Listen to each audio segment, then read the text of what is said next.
दूसरी टाइप जो है कॉन्ट्रैक्ट की डिस्कस करते हैं।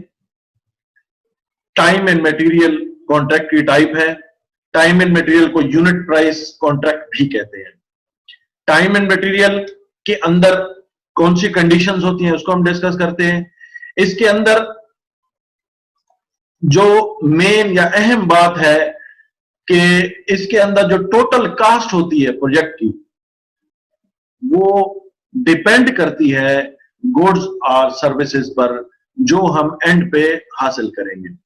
टाइम एंड मटेरियल यानी टाइम और मटेरियल की बेसिस पर हम कॉन्ट्रैक्ट करते हैं। जितना मटेरियल डिलीवर हुआ, जितनी सर्विसेज दी गई, एट द एंड हम उनको कैलकुलेट करते हैं और उनको उस हिसाब से पेमेंट की जाती है। तो नो फिक्स कॉन्ट्रैक्ट प्राइस, इसके अंदर फिक्स प्राइस नहीं होती, अननोन प्राइस होती है। जैसा कि फिक्स प्राइस में हमें पता है कि नॉन होती है सारी कास्ट, जबकि टाइम एंड मटेरियल में फिक्स नहीं होती और पता भी नहीं होती कि टोटल कितनी होगी। Supplying the lunch for 3 each, ये एक एग्जांपल है। लेट्स से आपने कोई कॉन्ट्रैक्ट किया है किसी भी ऑर्गेनाइजेशन के साथ कि आप जो है वो $3 पे आप लंच प्रोवाइड करेंगे हमारे स्टाफ को डेली बेसिस पर $3 पे। वो स्टाफ जितना भी बढ़ता जाएगा प्राइस उतनी बढ़ती जाएगी। ये एक सिंपलेस्ट एग्जांपल है उसके लिए अंडरस्टैंड करने के लिए कॉन्ट्रैक्ट को। इसी तरह से कोई और भी एग्जांपल प्रोजेक्ट के पोर्शन वर्क को कंप्लीट करने के लिए प्रोजेक्ट के ऊपर हम ये कॉन्ट्रैक्ट की टाइप इस्तेमाल कर सकते हैं। इसको हम मजीद डिटेल देखते हैं कि इसके अंदर क्या चीजें हैं। दिस को is defined for each unit but the total quantity is not clear. इसके अंदर हम क्या करते हैं, टोटल क्वांटिटी जो है वो क्लियर नहीं होती, हम स्कोप डिफाइन कर देते हैं कि लंच है, ठीक है, लंच प्रोवाइड करना है, उसकी प्राइस भी हम बता देते हैं, लेकिन टोटल क्वांटिटी मेंशन नहीं होती, कितना टोटल प्राइस बनेगी वो भी मेंशन नहीं होती। The work can begin sooner, इसके अंदर काम बहुत जल्दी स्टार्ट हो जाता है।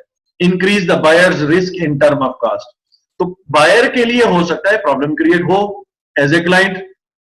आप प्रोजेक्ट मैनेजर क्लाइंट की तरफ से हैं, आपको हो सकता है रिस्क लगे इसके अंदर क्योंकि काम बढ़ सकता है, इसके अंदर लंच के रिक्वायरमेंट बढ़ सकती है या दूसरी कोई टाइप है।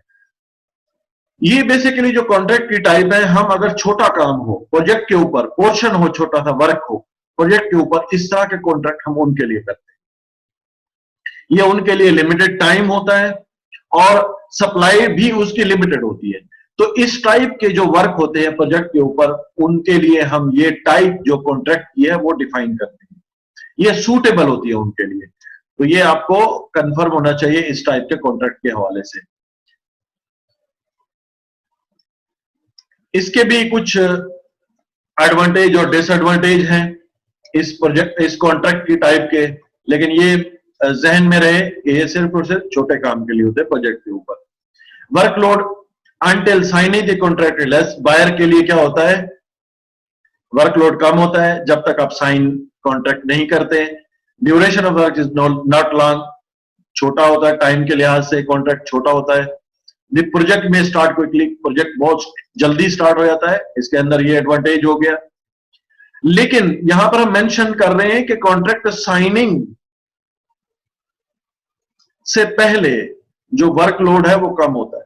लेकिन डिसएडवांटेज में क्या होगा, after the signing contract time के हवाले से वर्कलोड बढ़ जाएगा बायर के लिए, कि उसको वॉच आउट करना पड़ेगा कि कितनी क्वांटिटी आ रही है, कितनी नहीं आ रही, कितनी टोटल पेमेंट बढ़ रही है, बजट से आउट तो नहीं हो रहे। इन चीजों को कंफर्म करना होगा, टाइम ज्यादा तो नहीं लग रहा, शॉर्ट टर्म में कॉन्ट्रैक्ट चूंकि हमने किया है। Seller is paid for each piece of work, हर काम के लिए वो पेड होगा। The productivity of seller should be carefully controlled on the site. It's only suitable for small project, अगर कोई छोटा प्रोजेक्ट है उस पर कंसीडर होगा। तो ये एडवांटेज और डिसएडवांटेज थे। इसके बाद जो लास्ट